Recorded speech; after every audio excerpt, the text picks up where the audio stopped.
Welcome to another edition of From the Front Lines, where we discuss both the day-to-day and one-of-a-kind issues facing real estate managers. I'm Suzanne Hill, and our topic today is CAM reconciliation best practices. I'm here with Jeri Frank, co-founder and CEO of Stratafolio. Welcome, Jeri. Thank you. I'm so glad to be here. First, CAM reconciliation. Can you give us a quick overview, Jeri, of what does that mean exactly? Yeah. Conceptually, CAM reconciliation is very easy, but we know that this is an area where people really struggle. And I'll just start off by saying, what is CAM? And CAM stands for Common Area Maintenance. So each year, an owner performs a CAM reconciliation for each of their tenants. And I'll dig in a little more on what that means. In addition to base rent, tenants pay something that is often referred to as additional rent for their lease. And additional rent is that shared portion of the common area maintenance expenses for the space that they occupy. So this usually includes things like property taxes, insurance, and then common area maintenance expenses for things like property management, parking lot cleaning, lighting, elevators, essentially things that are common to all of the tenants. So if you have a shopping center that has 20,000 square feet and 4 tenants, they will equally share their portion or the pro rata share of that space. So they'd each have responsibility for 25% of the common area expenses. And what happens is at the beginning of the year, a budget is set for all of these expenses. And then at the following year, early in the following year, there's a true up of those expenses or a CAM reconciliation of all of those expenses. And then the tenant is either billed or credited the difference. So in simple terms, it really is simple, but I realize in application, this becomes much more complex. Absolutely. And thank you for that refresher. That's really helpful. So, what are some of the most common mistakes that we see folks make when it comes to CAM reconciliation?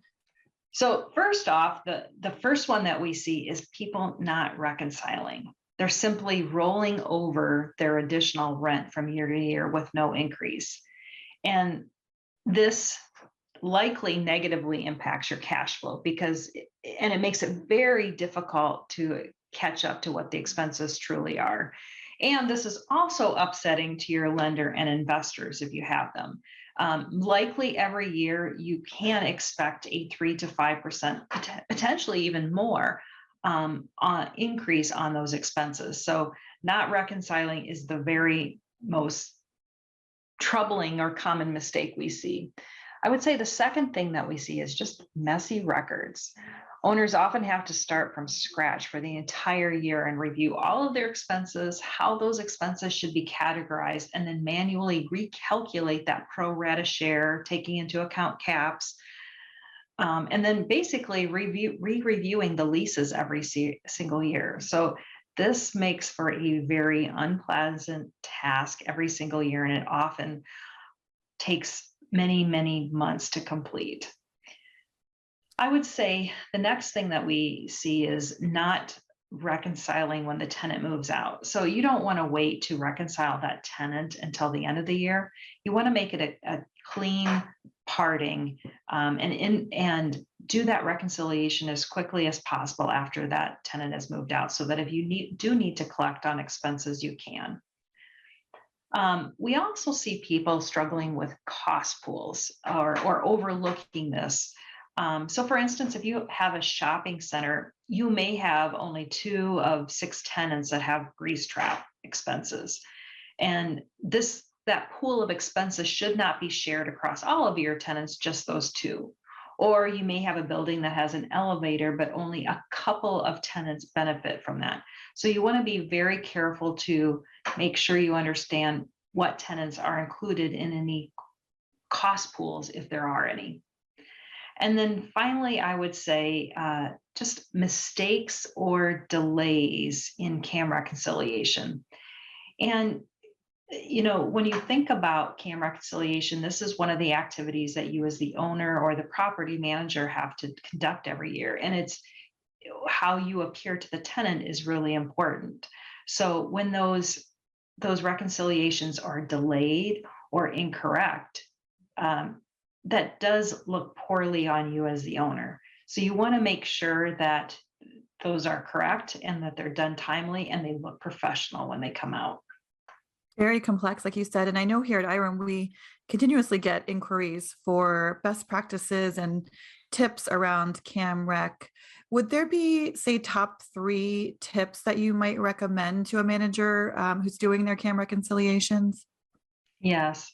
First off, complete your CAM reconciliations every single year.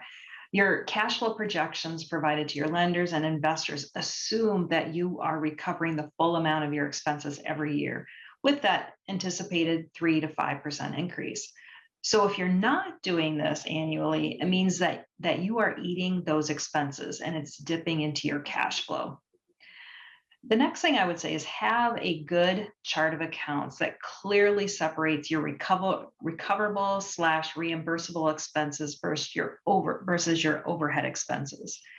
Actually, at Stratafolio, we have a best practice chart of account that we frequently share with our customers that clearly delineates what is a recoverable or reimbursable expense versus an overhead expense, because that is often where things get a little messy. But in addition to having a clean chart of accounts, you want to make sure that you are reviewing the expenses in your general ledger every single month to make sure that everything is categorized correctly and that the descriptions that you have on your invoices are very clear. So there is enough detail for you to recall easily later in the year or early next year about what that expense was and was it valid. And then everyone knows the saying, garbage in, garbage out, and that is particularly true here. So you want to make sure your records are clean and accurate. And then finally, I would say you want to reconcile as soon as possible at the beginning of the year. That way, the tenant doesn't have to make up multiple months of increased rate. And if they do have to come up with some additional cash, it's better to know that early rather than later. Is there a way that the real estate manager can make CAM reconciliation easier for everyone? What would you recommend? I would definitely recommend using software to track your expenses and your leases.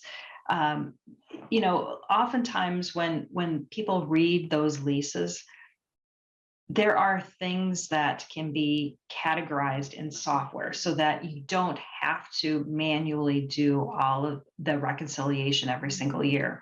At Stratafolio, we understand which expenses are capped, which expenses are increased from year to year. All of that can be automated, and this will do several things for you. First, it will make reconciliation fast and easy.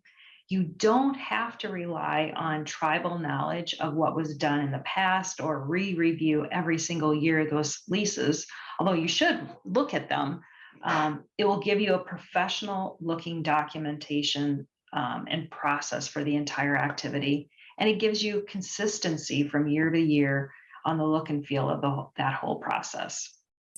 Jeri, any other advice you'd like to give our real estate managers around this topic? Yeah, you really do need to know your leases and get them documented in software. And you really need to know your leases, particularly if you were not a part of those original negotiations. We've seen some very broad language that is not always in favor of the owner. So you have to know where your risks are when you are looking at them and knowing potential triggers that could bring additional scrutiny to the owner. I would also say pay attention to what are controllable expenses and the caps and monitor those expense categories closely. You may want to delay a repair or an expense if you are getting close to a cap and you don't want to eat that expense. Or it could be for some situations, you could have a capped expense that is running below budget and you're fairly late in the year. And you may want to then do an improvement to that property that you were holding off on just so you can bring that expense up to that cap level. So pay attention to that so that you best utilize the funds that are there. From an optics standpoint, it is also better to have the tenant end up with a tiny bit of a credit rather than completing a CAM reconciliation and there's a large shortfall. That's hard for the tenant to recover from. It also leads to a difficult relationship between the tenant and the owner. So where possible, when you're doing that budget estimate, just bump it up just a little bit. You want to be at the end of the year, you really want to be as close to zero or a tiny bit of credit to the tenant as possible. And then finally, I would say just get a system in place so reconciliation is easy and you can complete CAM reconciliation as early as possible in the year.